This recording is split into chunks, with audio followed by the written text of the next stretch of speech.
This is a spoiler warning, you insignificant worms, so take heed, for I am Baal-Zaman, Heart of the Dark. The lowly mortal who creates this content has read the series cover to cover, book to book, many, many times. He will be discussing everything he can think of, irrelevant, relevant, regardless. So, take heed of my warning. If you have not read the series all the way through and spoil something for yourself, well, who is to blame, listener? Not I. Not I. Hello, everybody, and welcome back to Gleeman Radio. I'm your host, Thom, and I don't think I have to tell you why I'm so excited to start episode 5 of the Return to the Wheel of Time podcast. I don't think I have to tell you. It's because the Eye of the World Chapter 4, The Gleeman, because Thom Merrilin is being introduced, people, and I can barely speak. I record my intro before I read/listen to the chapter, and I don't want to waste more time than I have to, because I want to see Thom. I want to see it. I love Thom Merrilin so much. He is the best. So, last time on the Wheel of Time, Padan Fain showed up being a real jerk. He was enjoying spreading this awful news that caused the Two Rivers folk upset, and he was taken away by the village council to be questioned about what he knew and about what the council needed to do about it. So that leads Matt, Rand, and Perrin to talk about, well, the dragon, to talk about everything that Fain talked about. And this leads to some amusing conversations, as well as the introduction of Nyneave and Egwene, who both think that they need to be talking about something else, that this is not a acceptable conversation topic. So after learning why they're talking about the dragon and everything, Nyneave leaves. She's like, I gotta make sure Padan Fain is being questioned correctly, because the village council is probably asking all the wrong questions. So she goes to gather the women's circle and question Padan Fain herself, leaving Egwene there with Rand, and Matt and Perrin running off, grinning, and abandoning Rand with her for her to give him a hard time. Yeah, the chapter ends with Thom actually rushing out of the inn like he's being chased, and it's probably being by Nyneave. So yeah, I don't want to keep just doing this right now. I want to go straight into chapter 4, The Gleeman. I am super excited, so we're going to do that right now. You want stories? Thom Merrilin declaimed. I have stories and I'll give them to you. I'll make them come alive before your eyes. A blue ball joined the others from somewhere, then a green one and a yellow. Tales of great wars and great heroes for the men and boys. For the women and girls, the entire Aptaragine cycle. Tales of Artur Pendrag, Tonriol, Artur Hawkwing, Artur the High King, who once ruled all the lands from the Aiel Waste to the Arith Ocean, and even beyond. There is no getting around it, folks. This chapter was great. Oh, this was good. This was just what I needed today. Thom Merrilin is introduced. He's considered really lean, but he should be tall, but there's a slump in his shoulders.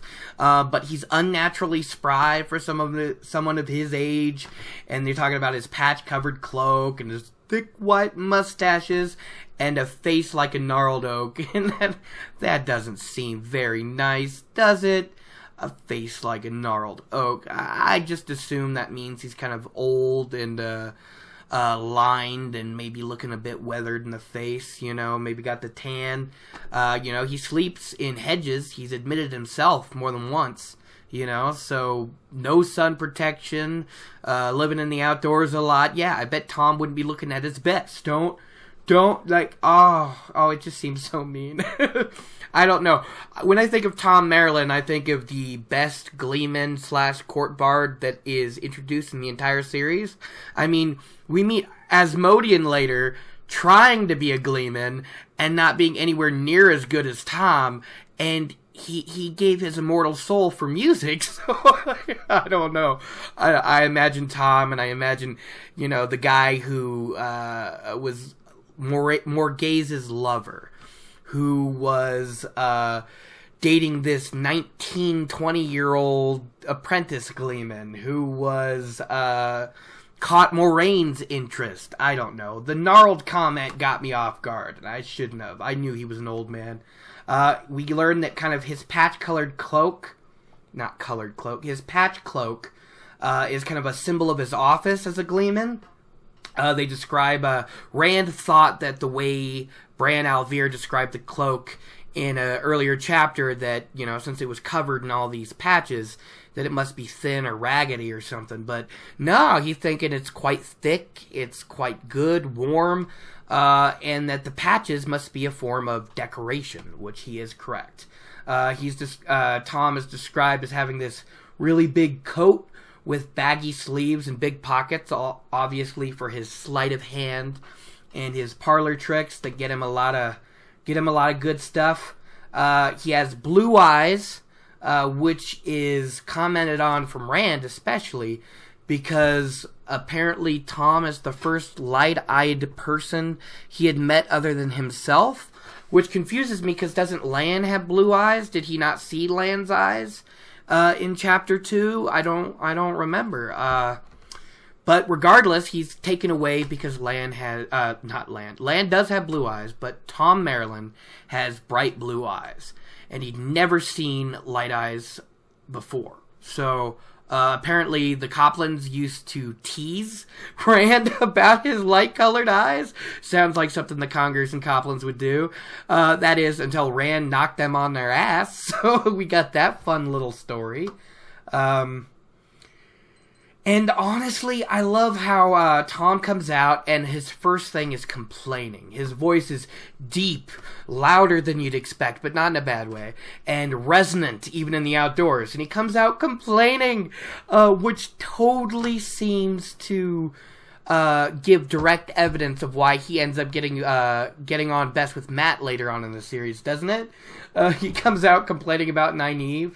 There was a miscommunication in the village before. He starts complaining about that, you know, the villagers told him he could have made it here by sundown, but that was only if he'd left well before noon. So by the time he had arrived, what is wrong with me? By the time he had arrived, chilled to the bone, windy and cold, the innkeepers acting like this was a big inconvenience. And by the time he wakes up and comes down to the common room this morning for a smoke and a cup of brandy, everyone's looking at him. I loved this quote. Everyone's looking at him like he's their least favorite brother-in-law and looking to borrow money. Oh, that cannot be a friendly look. Holy crap. And then Sen Bui comes in harassing him about what stories he can and can't tell before Nyneave yells at him to get out. And when he doesn't move quick enough, she brandishes her stick at him like he's going to hit him. And from what we know of Nyneave, yeah, she probably would have switched the Gleeman if he wasn't quick enough.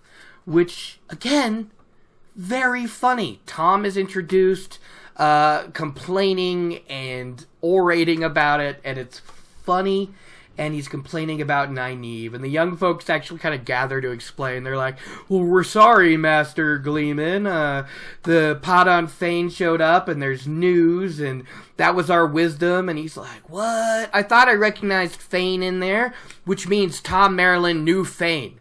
That's kind of crazy, and it kind of makes you wonder again, like, were we not supposed to trust Thom at the beginning? I mean, Fane was kind of a jerk, and then Thom claims personal knowledge, but then Thom, like, clears everything up immediately by switching to kind of scorn. When he talks about Fane, he's like, Fane was always the sort to carry bad news quickly, and the worse, the faster. There's more raven in him than man. More raven in him than man? Thom is already predicting that he's a white cloak. I mean, white cloak. There are many white cloak dark friends, but he's already claiming, you know, he's making that connection between Podon Fane being a dark friend. Oh God, I'm already doing horrible. But I love that a lot of things are actually foreshadowed in this chapter that happens throughout this book, and it's kind of crazy. So yeah, Podon Fane is more raven than man, and Nyneave is a woman child who should be dating rather than being wisdom, is what Thom says, and I'm glad, as well as Rand and Mat and Perrin all kind of whistle and go, holy shit. Everybody's glad that Nyneave never hears this. This is horrible. Thom would be in so much trouble. And he turns to Egwene, and he's like, oh, you're really pretty. Will you be my assistant when I perform? And that, for some reason, makes, like, Perrin and Mat kind of giggle and scoff and grin. And Egwene turns and glares at Rand? What did Rand do? Rand didn't smile, he even admits. He's like, I have no idea why she's mad. Then Thom gives his name, because they keep calling him Master Gleeman. And he's like, no, my name is Thom Merrilin. And he straight up says it, guys. This is like one of the first things he says to the group. He's like, once a court bard, I have risen to the exalted rank of Master Gleeman. But Thom Merrilin is still my name. He straight up says he was a court bard. And like, why? Is this Ta'Veren stuff? Is Rand and Mat and Perrin already making him say crap he didn't expect to say? Why does he introduce himself as a court bard, once a court bard? That is crazy. So Mat asks him, the Gleeman, if he knew anything about the situation Padan Fain brought about. The dragon, Gil'dan. And I love how, even though he had just talked about Fain bringing bad news quickly, the Gil'dan and the dragon thing with Logain is already old news. Which is interesting. I guess, we always learn that news kind of sometimes can outpace people traveling on horseback. And the Two Rivers is in the middle of nowhere. But yeah, old news, and Thom doesn't really have any interest in talking about it. He makes a point of not knowing about anything about Aes Sedai, much safer that way. Another foreshadowing. Because the boys are scared that, there goes my phone. That's nice. I hope this recording doesn't get interrupted too much. I'm stumbling over my words still, because I'm still unused to talking in a microphone. It makes me a little nervous, but I love talking about this. This is so fun. So I do promise I'll get better in the future, guys, as time goes on. So Thom's, the boys are curious because they're like, maybe Aes Sedai will come. Maybe this will happen. Maybe people will come through. The exact thing we learn about later, which is why the village council brought Fain away in the first place. That deterrent, which is cool. We get a callback to that.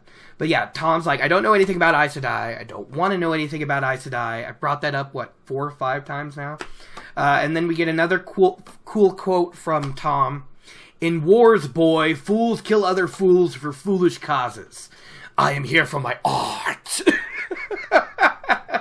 He keeps calling it that, his art, which I definitely suppose it is. He is a performer. Which is then he gets to analyzing the boys. And he's like, well, Rand, what's your name, lad? Well, he's Rand. He's like, you're a very broad-shouldered young man, and you're as tall as an Aielman. First mention of Rand being compared to an Aiel in chapter 4 of the first book. He tells Perrin he's almost the size of an Ogier, which we know is an exaggeration, because I think later, Loyal, not yet a full-grown Ogier, is described as that much taller than Rand that much taller than a Trolloc is to Rand. So Loyal's got to be at least 15 feet tall. So he's at least twice as tall as Perrin. But I think he's, more talking about how Perrin is both kind of tall and broad.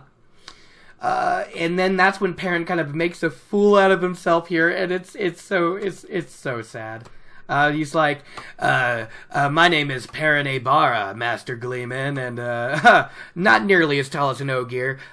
Maybe if I stood on my shoulders. I'm not one of those made-up creatures from your stories. Oh, buddy. You'll be returning to this town with an Ogier. Trollocs and Ogier, all stories, huh? Oh, buddy. This is where Thom kind of starts making fun of him. I think it's funny. He's not really trying to be mean, but he's kind of like, oh, made-up creatures from my stories, are they? You have gone so far, so well-traveled for young men your age. And they're kind of like, kind of flushing, and they're like, well, we've been farther than, like, anybody in the district, which is true. They've gone to the marshes, they've gone to the mountains of mist, they have done things that no one else has. Which is good. They're like, what's the point of all this? Why are you comparing to this stuff? Why are you bringing up how big we are? What's the point anyways? What's the point? And he's like, I'll tell you the point. None of you will be able to pick me up later at my performance. It's a weird thing he brings up. I guess it's kind of cool. It actually reminds me from a scene in a martial arts anime I liked, Kenichi the Midas Disciple, where the one of the martial arts masters is trying to be lifted up by this really big guy, but he's got his toes kind of clamped around a drain cover, and it's keeping him from moving. So that's the only thing I can think of, is that Thom's got really good grip in maybe his feet, and he's going to catch something, and he's going to hold on, and they're not going to be able to lift him up. I don't know. Maybe he's going to wear weights. I don't know. I find it interesting because there's things we never got to see from Thom. We get to hear about what he's going to do, but we only really get bits and pieces of him telling stories over the time. So that's when we get him realizing there's a crowd forming up, and of course Thom loves his crowds.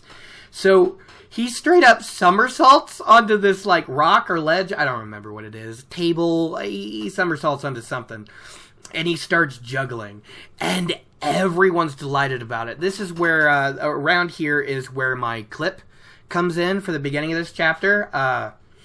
So I won't cover all the stories he did. I didn't write them all down. There are many stories he actually talks about that if you really look into it, you can find correlations with our history. Kind of part of the running gag that our age might be, an age long lost or an age yet to come for the Wheel of Time. So, if you want to bring up any of those stories, put them down in the comments or something like that. That would be really cool. I didn't actually have the time.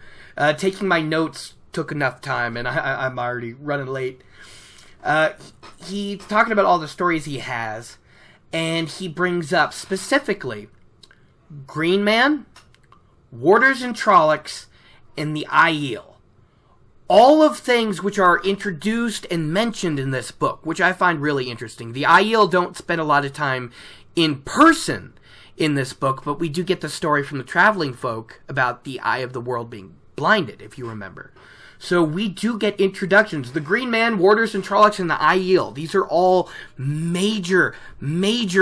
I'm so sorry, everybody. I had to make a cut and edit here. There was a UPS guy at the door with a t-shirt from Amazon or something, and the dogs went off, the doorbell went off. I mean, you couldn't even hear me for a second in the recording.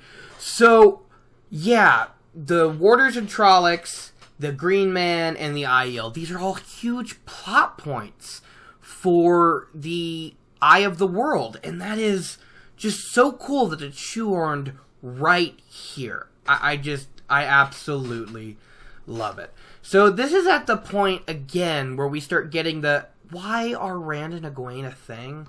They're awful to each other whenever they're in, we might be a couple format. I think if they were just two people in the two rivers that liked or respected each other, that would be one thing. But, they constantly keep getting in fights over nothing. So, it's just, Egwene starts calling for adventure stories instead of the usual ones she likes, which are funny stories and stories about clever women outsmarting everyone else. And Rand thinks it's a burr under his shirt. That's what he calls it. He thinks she's trying to upset him, and that's the only reason she's asking about these stories. Now, knowing what I do about Egwene, it's probably Egwene's frustrated at Rand for thinking that her wanting to have anything outside the two rivers is a fairy tale. So she might be calling for these stories a little bit obstinately, but at the same time, whenever Egwene does something, anything, she puts her all into it. So yeah, you don't think I'm going to leave the Two Rivers? Maybe I will leave the Two Rivers. Hey, Gleeman, tell me stories about adventure. You know, it's the fact that they immediately take offense at each other for everything, and it keeps blowing it up, and it keeps causing more problems and frustrations. It's irritating. However, this does spawn an interesting comment from Thom. He's like, yes, old stories those. Some say stories older than the age of legends. I have all stories from all ages. He has tales of ages when men ruled the heavens and the stars, which, going along with something Mogideon says to Nyneave in, book 4 or 5, she says that they've traveled to the stars, so maybe they're talking about literally intergalactic travel. That's fascinating. Ages where men roamed the world with animals, kind of like wolf brothers, like Perrin, so maybe there were more of them then. Ages ended by fire raining from the skies, so maybe some kind of nuclear war. And ages doomed by snow and ice covering the land and sea. So, ice ages? I mean, all of that is interesting. All of that is fascinating. I love this chapter. Thom Merrilin is the best. So this is where Thom Merrilin starts ending his spiel. But that's only because he starts talking about things he realizes in a second he shouldn't have. He keeps going. He claims to have stories from the end of the Age of Legends, of the dragon trying to free the Dark One, of the Age of Madness, when Aes Sedai shattered the world. He had stories from the Trolloc Wars and the Wars of the 100 Years, and then all of a sudden he stops juggling, like he had been at his peak. You know, this actually, in my opinion, might be Thom's favorite thing about being a Gleeman in these small villages. He can talk, shit about Aes Sedai. He can tell all these stories that are bad about the Aes Sedai, seeing as we know he has a big problem with them. But yeah, he suddenly freezes because he sees Moraine and Lan. And he's like, holy shit, that's totally an Aes Sedai. That's totally an Aes Sedai. Hello, my lady. And he kind of bows, and he's like, my apologies if I have offended her in any way. And Moraine waves him off. She's like, I'm not offended. There was nothing that offended me. It feels like they're having a little chat with Dace Daymar. It really does. The great game, doesn't it? Really look into it. And they're like, we're just strangers far away from home. We have to be careful. Don't screw with me. That's like the underlining of all of what she's saying. And yeah, Thom is freaking out. Rand wonders, this is where Rand looks really dumb. Rand wonders what a sort of entertainment a lady might expect in cities like Baerlon or Caemlyn. He put Baerlon and Caemlyn in the same... Rand. Oh, they're going to feel so dumb when they go to Baerlon, but that's going to be the biggest thing they've ever seen. So they're going to go from Baerlon and then hit Caemlyn, and they're all going to feel even worse. Oh, these country yokels with hay in their hair. Oh, these poor kids. They really think they know the world, and they're very practical, and they're very smart in many ways. But they're so ignorant of the wide world, and it's frustrating. I mean, and it's arrogance and ignorance brought about by their own meaning. Meaning? Am I even speaking proper words anymore, people?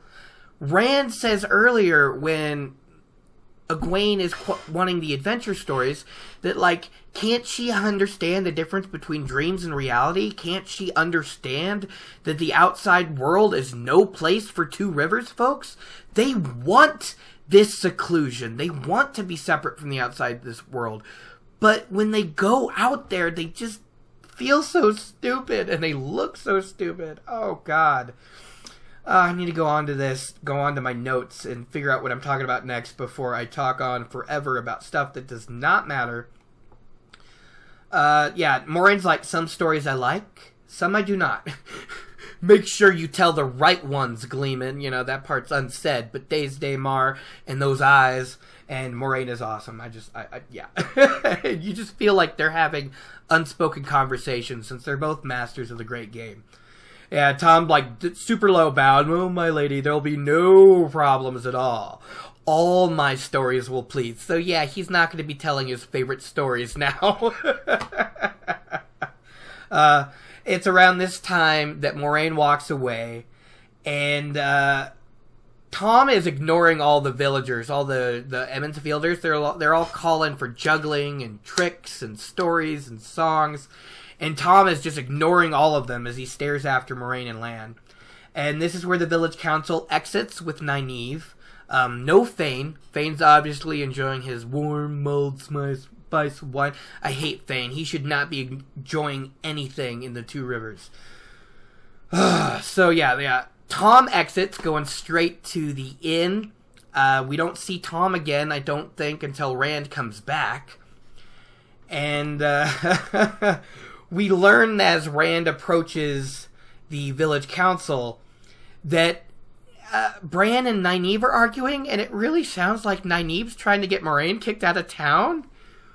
But why? Why is she arguing with Bran about letting Moraine and Lan stay in town? Is it really just because Moraine called her that child just once? Is that really what this is about, Nyneave? It's just so... I don't know. Maybe she consents the power in Moraine, but doesn't know what it is, you know? And she just feels something about her that's dangerous. Maybe she's just feeling competitive. Maybe she's feeling petty. Maybe she already thinks Lan is gorgeous and wants the temptation gone. I don't know. But I think it's very funny. Nyneave just kind of like harumps and leaves now that she knows everything is fine, you know, since Bran's not listening to her about Moraine. And Egwene ditches the boys to immediately follow Nyneave. And then Sen comes out complaining about Nyneave again. He's talking some bull crap about how she needs a husband and proper respect for the council. And, Bran rounds on him. He's tired of this complaining bullshit. You know, he's done with it. And then he just goes racist. He didn't have to call Sen Bui a black-veiled Aiel, okay? He's like, stop acting like a black-veiled Aiel. And that is not language that is needed, okay? Things are hurtful. I don't know. I just think it's funny that in Book 4, Bran's going to be welcoming Gaul, Bane, and Chiad. He's not going to be having problems with black-veiled Aiel then, is he? The village council all leave and go about their own ways. Interestingly enough, with Harl Luhan leaving with Sen Bui, because apparently Harl Luhan can always talk Sen Bui down when he's being his most stubborn. I don't know, maybe the frail old man's too scared of screaming too much at at the giant blacksmith. I don't know. So Matt, Rand, and Perrin finally reach Tam, and they start questioning him about what they're going to do about Thane's news. What's going on? What is going on? And Tam says, not much. We really don't have anything to worry about. The Two Rivers is very isolated and protected. You got the Mountains of Mist on one side, you got the White River on another, then you got the Forest of Shadows. There's one way into the Two Rivers, and it doesn't really intersect much with where this war is taking place. So the only thing you might have to worry about is some refugees. Some running away from the chaos, and some trying to take advantage of it. And Tam says they have to be ready to help the first and send the second packing. And the boys definitely want to join the Watch. They think this is going to be very interesting. But Tam says it's time to head home, and Rand's actually a little kind of upset at this. He's like, what do you mean we're going to go home? I thought we were staying for winter night, and then there's Beltane. And Tam's just like, nah, we're brooking no nonsense today. We're going home. We'll be back tomorrow. No arguments. I'll give you 5 minutes to hang out with your buddies, and then you got to meet me with Bella, and we're leaving. So Tam walks off. Rand's a little disappointed, but the three boys are kind of excited about joining the Watch. And they're a little too excited. Matt especially. Perrin's not really caring either way. I guess he'll do it because it's something different. Matt is excited, and Rand's actually kind of peevish. Like, Matt's like, yeah, this is going to be great. And Rand's like, oh, yeah, except the Black Rider is out there. He's being really sassy about it. And he's making Matt feel guilty. I forgot about him. Oh, yeah, they're going to go out and find the Black Rider, because that's a good idea. That's a good idea. That kind of seems what's going on. They're kind of going to find him, but they're scared to find him. It's weird. So they decide that they need to bring him up to Bran Alvear, but they're worried they won't be believed. And Matt's saying, we got to go do this now. And Perrin's like, no, we're going to wait till tomorrow. Because, to be honest, he doesn't say this, but Matt's credibility is nothing. So they're like, yeah, we need more eyewitnesses. And Matt's a little bit embarrassed and kind of angry about it. And Rand's a little bit like, no, maybe we should. But then he kind of gets the idea. Yeah, it would be good to have half the village seeing this guy, confirming he's real. You know, they're younger. They're 1920, but they're not our 1920. You know, they might have a better work ethic than us technically, but they have less social skills. They have less worldly knowledge. They have less logic. They're allowed to be kids more, just kids that worked. I don't know. I might be not explaining it well. I'm just saying they're ready, and Rand returns to his father. He's a little bit upset, but they're heading home. And he takes a moment and kind of guesses who each horse belongs to. He's like, well, there's a giant black stallion that looks dangerous and roguish. That must belong to Lan. And there's this white mare that's gorgeous and has this swift, beautiful swift step that obviously belongs to Moraine. And there's this lanky gelding lanky brown gelding that looks like he could trot on much longer than you'd expect. And that fit Thom Merrilin perfectly. Is he calling Tom old or what? Like, what does he say? Like, wow, he looks like he can't really do it. But wow, I don't. It was weird. It was like, well, this horse is amazing. This horse is amazing. This horse is all right. Yeah, that's probably Tom's horse. I don't know. I mean, to be honest, there's not many strangers' horses, so it's probably easy to check out. But it just... I'm looking for any offense to Thom Merrilin so I can immediately defend him. I don't know. We have the same name. I'm an aspiring storyteller. He's a master storyteller, so he's better than me in every way. Anyways, we are at the final bit of the chapter. Everybody's heading home. Everybody's separated, and Rand is leaving the village with his father, knocking an arrow as they leave the final houses. And he's really, really nervous about the Black Rider. And he questions his father about talking to Thane. And this is what we get the earlier stuff of, you know, how all the boys were kind of overreacting and trying to get any information they could. That's what Tam says. People are funny. You never know how they're going to react. He first brings up how Luhan is afraid of blood. And that, you know, but he's so big and strong, nobody would expect this. And Rand's just like, yeah, get along with your story, Dad. Everybody knows Master Luhan can't stand butchering being done, and nobody but the Congers and Coplans take any heed of it. Like, just, what are you getting to? Which I found funny. It's like, nobody gives Harl Luhan crap for being afraid of blood, and it has nothing to do with his size, I don't think. It's just, you know, if you work hard in the Two Rivers, people seem to like you. If you complain or play too many tricks, you're in the same boat as the Congers, Coplans, and Matt. Yeah, so he's like, well, the point is you can never tell how people are going to react. Two Rivers folk are strong and hardy. If their storms blow through their crops, if their crops don't grow, if the predators come down and eat our sheep, we'll start over without any problems. But put the idea of war in our head and give you too much time to think, and you might start thinking that Gildan's not that far from the Forest of Shadows, regardless of the fact that most people won't come through the Forest of Shadows. It's nearby. War, violence, none of that is common here, and it can get in people's heads.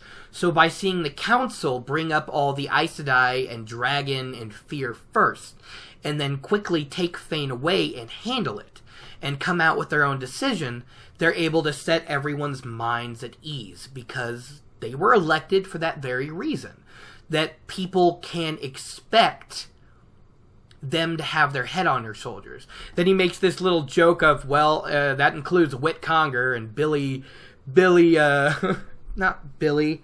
That includes Wit and Sen, so that doesn't say much about the rest of us, which was a funny little quip. But I'd like to bring up that most of the Westlands are monarchies, and the Two Rivers is a democracy. Ha-ha! And that's kind of cool. So they're heading home. I am rambling way too much in this one. Tam asked who else other than Perrin saw the Dark Rider. And this takes him by surprise. He's like, whoa, you believe me? I gotta immediately go back. Lan's just... Perrin and then Lan. No, I gotta get these names right. What is wrong? I think I'm trying to talk too quick and get all my thoughts out, and then I tangle my words. Tam says, like, hold on, lad, hold on. There's a reason I didn't talk about this until after we left town, you little dumbass. He's like, yes, a lot of people heard about it. I can't remember their names. There was at least 2 to 3 other boys who had seen it. All other than Matt were solid lads that don't cause trouble. So the only person that doesn't really believe something's going on is Sen Bui. So apparently everyone older than 16 that can be trusted will be on the lookout for this stranger. Because even if he is some sort of refugee, even if he doesn't mean anyone any trouble, scared people, no excuse. So the watch is going to get formed, the towns are going to get together, and we're going to look around. And everybody's pretty excited about that. And Rand felt much better. He felt like the entire village was walking behind him. I mean, he was terrified when he left town. But no, everybody's aware, and he feels good. That the Dark Rider, no matter what he does, could never stand against the village united together. And that's both a happy thought and a sad thought. Because in one end, the Two Rivers is not going to be ready for tonight. They're just not. They're going to be taken by surprise, and it's going to be awful.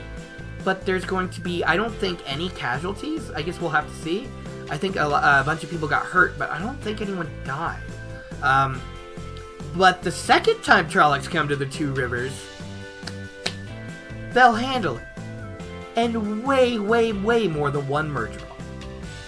So that was the end of the chapter, and that was awesome.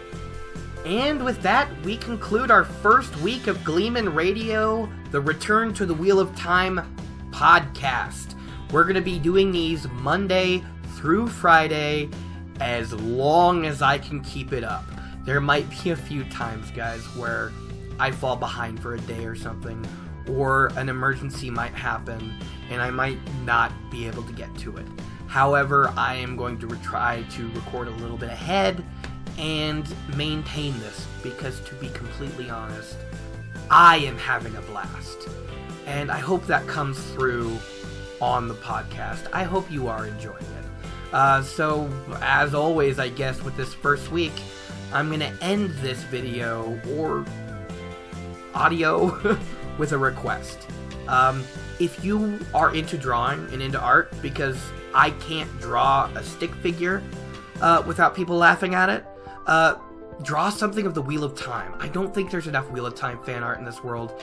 And if you draw me something from the Wheel of Time, I will show it in one of these videos, and I will call you out for being awesome, and I just think that would be a cool thing to do.